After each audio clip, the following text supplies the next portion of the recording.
surveys na yan, even in Mindanao, no, 29% at 28% yung tutol na litisin si Digong. No? 49% ang sang-ayon. At meron kang 15% na undecided. So even that, ibig sabihin, dramatic yan. Ha? Pero hindi lang isang survey. Several surveys yung ganyan. So ang natin, kailangan natin maunawaan yung dysfunction na yan. Yung dissonance na yan. I want to go back to this, Sir Ronald, this dissonance. Kasi, for instance, Sara basically has not been doing anything since she resigned from DepEd, and yet her approval is going higher. Like, approval of what? Yan, medyo Like, madaling unawain. like, what are people satisfied with? Wala nga siyang ginagawa. And then, BBM is going down because dapat marami siyang ginagawa, pero palpak siya. Like, how am I gonna take even that survey seriously? I mean, like, or that, like, di ba? I mean, it doesn't make sense. Mas madaling unawain yan eh. No? Dahil, halimbawa, ang dahilan dyan, whether rightly or wrongly, ang tingin ng tao ay palpak si BBM. No? Ang tingin ng tao palpak siya. Which is understandable. 25% yung kanyang approval rating eh. No? Kaya tumaas si Sara. Dahil doon sa kinontra po siya kay BBM kahit wala siyang ginagawa.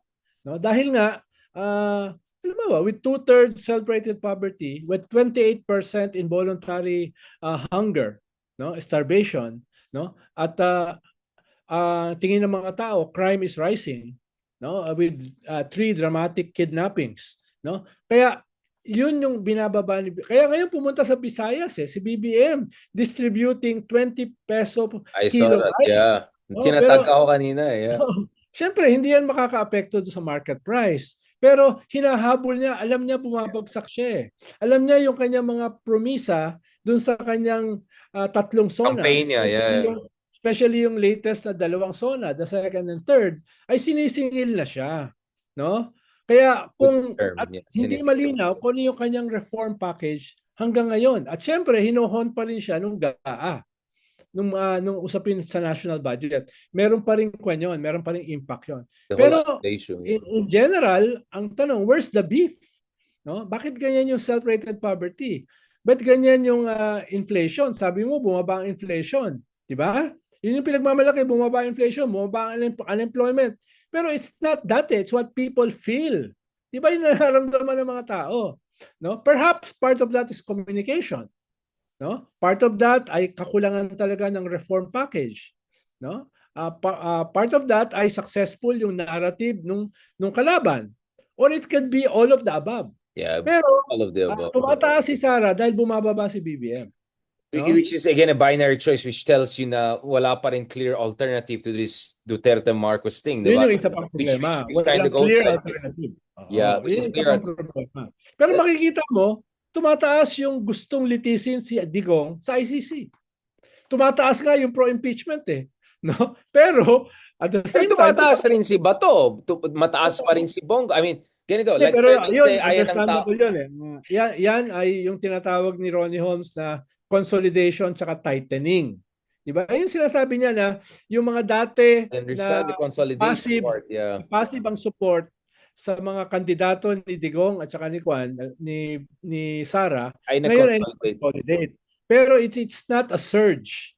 Why is it not a surge? Dahil hindi naman sila nakakuha sa undecided Hindi naman sila nakakuha doon sa mga hindi naman sila nakakuha sa pink Nagta-tighten din yung mga yun Nagta-tighten din At yan yung magiging dilema nung namamangka sa 2 ilog. Katulad ni Camille, katulad ni Amy. Yeah, no? but Sir Ronald, like, okay, everybody is tightening. We use the argument of consolidation. I think that's even a better term to use than whatever term they're using out there. But my problem is, if 70-80% of your voters ay ayaw nila na pro-China candidates, right? If 60-70% are saying gusto nila ICC accountability, and then you have certain candidates getting 45, 55, even 60% preference rating. Ibig sabihin yan, we failed in connecting those issues with these candidates. Diba? Or voters are not also doing that enough on their own, right? Parang ganun. Yeah, hindi natin nakuha yun. Sa mga tao, pag sinabi ng mga Duterte, may problema sa crime, may problema sa bigas, pagkain, no? May problema sa sahod at saka may resonance agad. Tatamaan yung gobyerno dahil nararamdaman ng tao yun 'di ba? yung gobyerno na hindi na ma-maximize yung narrative na this is not about Marcos and Duterte. This is about the victims of extrajudicial killings. This is about China na binebenta tayo. This is about drugs na yung mga bumapatay na mga addicts ay mga drug lords pala. So it's a failure of narrative. No? It's a failure of messaging. Partly. Pero para sa akin, malaking bahagi is where's the beef? No? Hindi, pero mo 2.5 decades, ngayon ko lang nagkaroon ng 63% self-rated poverty. Di ba? 2.5 decades. No? Ngayon muli nangyari yan. No? Tapos 28% involuntary hunger and starvation. Mga record high yan. Ha? Yeah. Pero sinasabi ng gobyerno, bumaba ang inflation. Sinasabi ng gobyerno, tumataas ang growth. Although hindi na yung 7% na gusto nila, 5% na lang. Pero sinasabi ng gobyerno ay bumaba ang unemployment, no? Pero yung 200 peso wage increase hanggang ngayon nasa back burner. The first minimum wage proposal since 1989, walang minimum wage, ngayon ay hindi priority. So people will feel that. People will see that. So kailangan. Kaya yung ginawa ng gobyerno na pumunta sa Cebu, nagbigay ng 20 peso per kilo na rice, it's a drop in the bucket. I doubt if it will appease people. I doubt if it will change Unless it's the beginning of a pivot, right? A policy pivot, like President Marcos getting serious. Are you saying, Sir Ronald, that BBM is more in trouble than his sister? Is that what you're saying? Well, he's not a candidate. So his sister is more in trouble. Diba? He's not a candidate. Pero the midterm is a plebiscite on the president. Halos sigurado naman majority ng kandidato niya mananalo. Except, are these candidates really his candidates? Or mga well, that's a different thing. That's no? my problem nga. Like, that's a different thing. Dahil right? Lahat naman yan, wala naman talagang organic na Marcos ngayon. Who Pero among kayo na lang yung organic na Marcos, mga Ilocano. No? Katulad mo. Pero yung dating mga Marcos na mga politicians ay either patay na, matatanda na, no? Or wala na. Kaya itong mga sumulpot na alyansa, these are not organic Marcos. No? Their loyalty is to themselves. Di ba? Ang kanilang political calculation is about their political future. Di ba? Pero kahit ganyan ang kanilang profile, pwedeng gamitin ng presidency yung kanyang huge powers na meron pa siyang 3 taon. Ang problema, alam ba niya paano gamitin? No? Alam ba niya he should learn it. I mean, he has no choice, right? Because very powerful No, in a system where the president is very powerful, almost authoritarian, at meron ka pang 3 taon ahead of you, ba't di mo ginagamit? No? Ba't di mo Halimbawa, because his name is Marcos and he doesn't want to sound as authoritarian. Presidente, papatawag ko lahat ng kartel, papatawag ko lahat ng mga middlemen, papatawag ko lahat ng mga agriculture importers. Sabi ko, bigyan niyo ako ng 1 taon, no?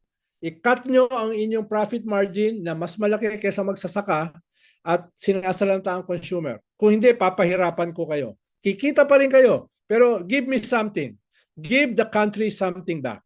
No? Sasabihan ko sila. Or else, bibigyan ko kayo ng problema. Lahat ng inyong mga truck na nagdi-deliver ng inyong mga produce, papaharang ko, papahirapan ko yan. No?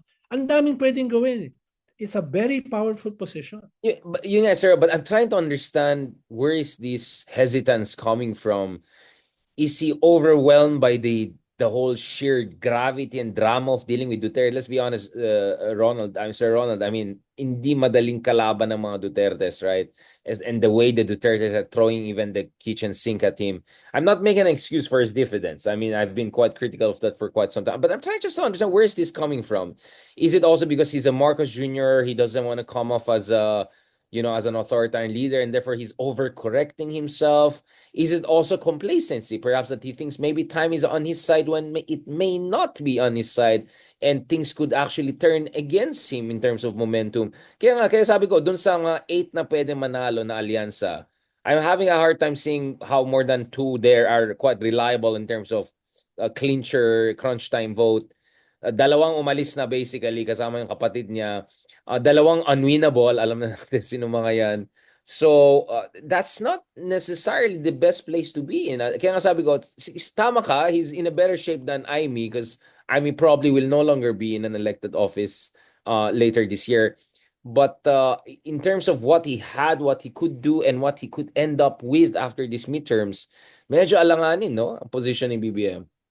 Well, lagi natin pinag-uusapan yan for the past 1.5 years. Character is destiny.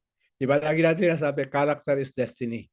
Yun yung isa niyang problema. Well, this is the same character that got Duterte in ICC. This is the same character who also got 60% of the votes. I mean, he could also argue it that way, right? That maybe kayong dalawa na nang magaling na napakagaling nyo, ako nga yung naging presidente, ako nga yung naglagay kay Digong sa RCC. Maybe you're not giving my slow and steady approach enough credit. What if ganyan ang thinking niya? Yeah, ginawa mo yan, no? Bakit na mismanage? Bakit yung communication ay hindi na manage ng maayos, no? Bakit hindi niyo na idikit doon sa kanyang anak yung issue na yan ng crimes against humanity? Ba't hindi nyo na idikit yung usapin ng West Philippine Sea, ng betrayal ng mga Duterte? Ba't hindi nyo na idikit yan? No, yun ang sinasabi. Halimbawa, during the campaign, sinabi na niya lahat eh. Mismanagement ng COVID, kaya ang daming namatay. Sell out ng ating bansa sa isang foreign invader. Drugs at pogo, mga syndicates na pinaltan nyo lang ng mga tao nyo, no? Massive corruption, parmali, etc. No? So, ang kon ngayon dito, yung sinasabi niya, paano yan effectively pabababain sa tao?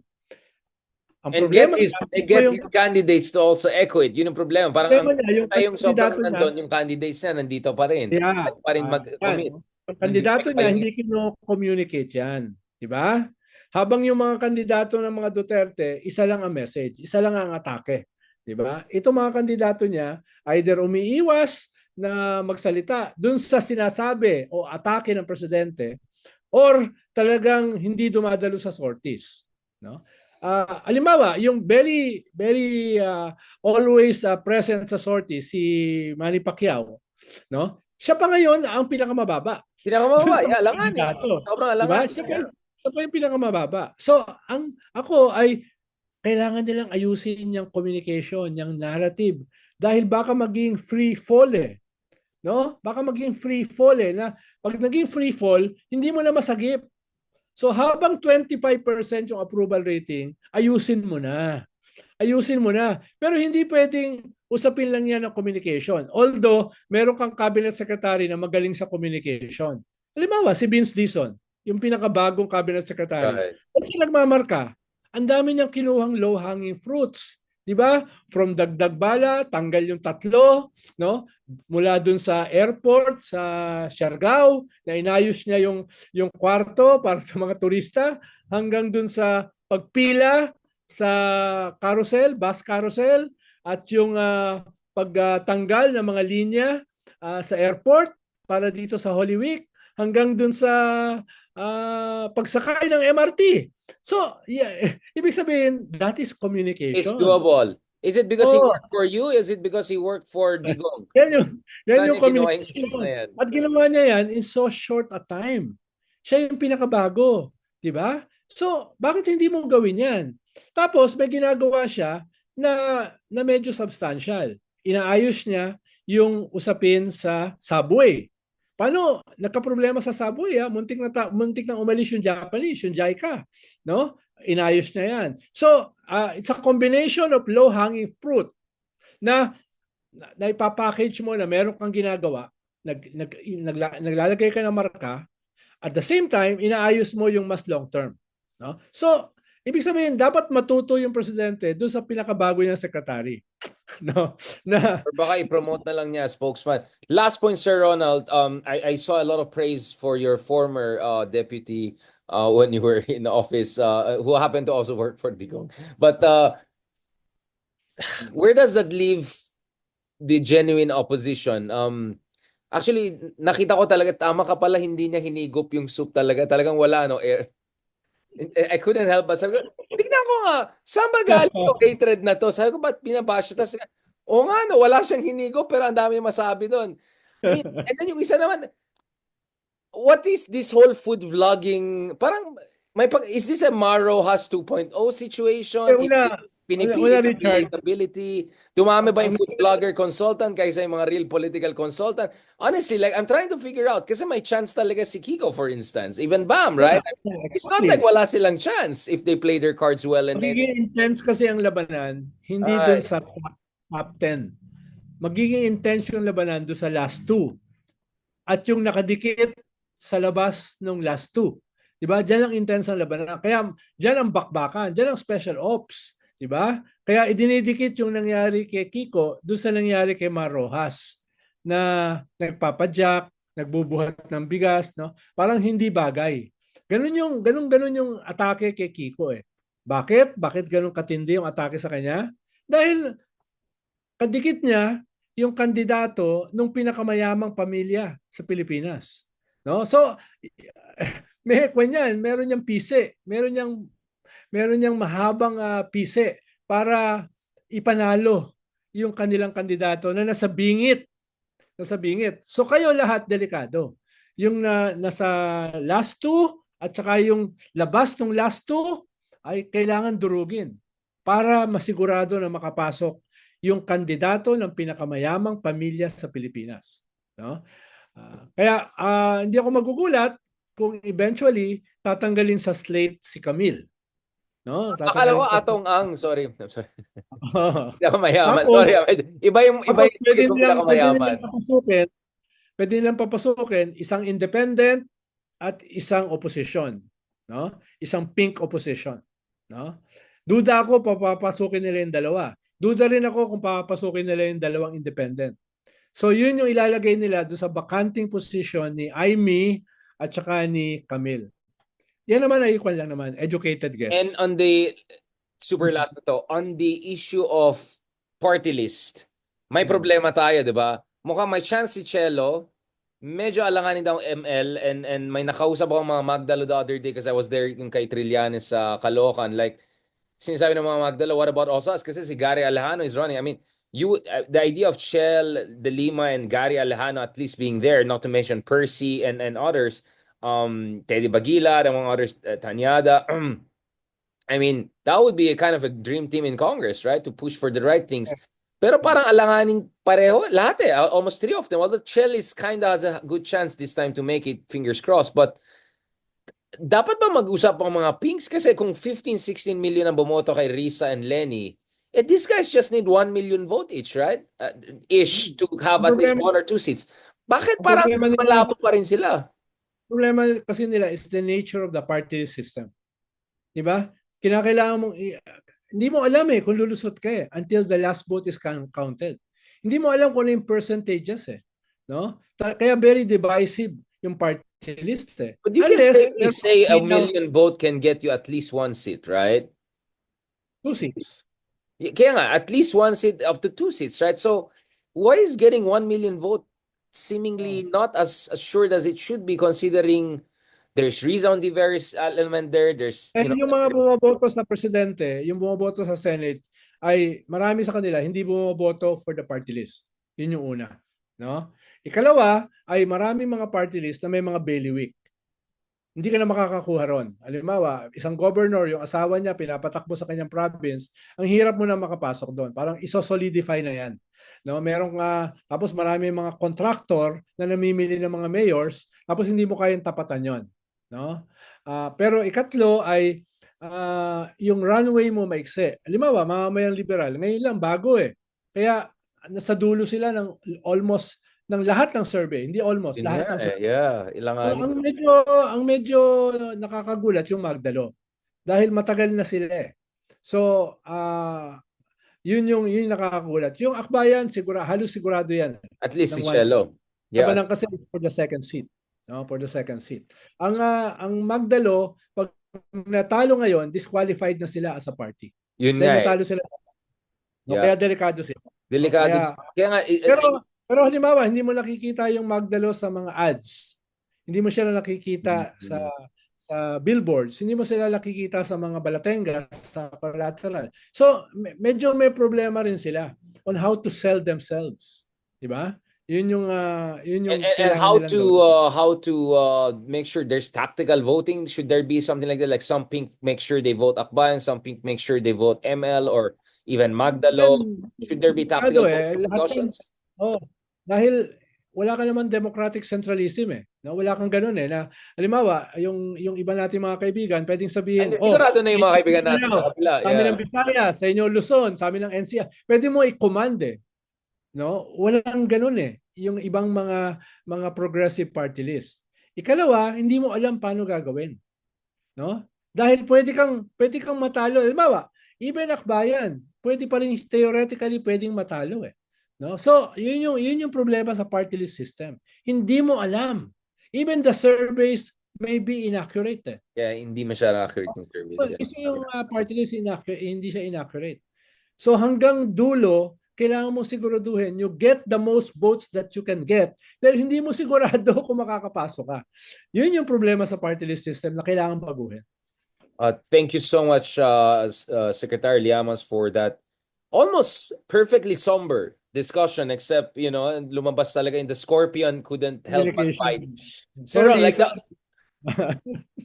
I was about to say thank you for our first ever respectable podcast together. You don't know how many people say like, ay, mga matitino pala kayong tao. Mas respetable pala kayo. I mean, I would say comments like when people see the serious side of me, like, wait, seryoso pa, medyo respetable pala to. I was hoping, Sir Ronald, to cast that, that air of respectability on you. Huwag naman natin gawing 100% na sober. Lagyan mo 99. Lagyan mo ng konti. Tingnan mo, for more than an hour, hindi ko binaginit ang Sub-Saharan Africa. Ayan na naman tayo, Sir Ronald. Tanggalin ko na. Delete. For more than an hour, ano? Sir Ronald, thank you so much for your kind consideration. Talaga nagparinig ka. Ma'am, pasado naman kay Mami. Pasado ka daw. Good daw, Sir Ronald. Si Ed Lingaw nga nung sinabi ko, kala na Mami ko, binubuli mo. Hindi Kaya tuloy nung isang time safe house tayo, puro siyang, tama si Richard. Magaling. Like, I didn't ask for that. I just said, wag mo samahan si Sir Ronald sa pagbubuli sa akin. So thank you so much, Sir Ronald, for not bullying me today. Because magbubulian na naman tayo soon, hopefully. 90%. 90? Yeah, medyo North Korean elections level. 97.5%. Yeah. Thank you so much, Sir Ronald, for behaving, if I can put it that way. No, and for sharing really a heartfelt comments and all. I think many people are surprised to see two of us so invested in spiritual questions, but if you have been through so much stress and trolling and all, you would understand why we need spiritual strength. Talaga kailangan natin sa panahon na yan. Salamat. You should see us this Saturday sa book launching ni Walden. Yes, the Gallery of Rogues who will open the act. Sabi ko kay Walden, are you sure you want that as your opening act? He said, absolutely. But Sir Ronald, 5 minutes lang daw 5 minutes. Paalam ako sa kanya. Pwede ba kitang katayin? Pwede ba kitang i-roast? Yun ang gusto niya. Be your natural self. Be your natural self. Around 5 minutes. Your natural self is not 5 minutes. That's enough. That's enough, no? Kasi ang nickname ng bago. Bilang na yung aking atake. Ang nickname ko sa'yo, Fidel na. Malapit ka na maging Fidel Castro. Yung mga medyo 4 hours ang ano. Pero thank you so much, sir. I know you were exhausted and all. Mahal na mahal ka namin. Marami nagmamahal sa'yo. And thank you so much also for showing your more spiritual side. Mga dalawa lang naman dito sa mga sa 200 comments here, isa nag-yes, at sa 500 comments here, isa lang pero okay na. So I think we're making improvements, Sir Ronald. I think that's good enough for me. Thank you so much. God bless and talk.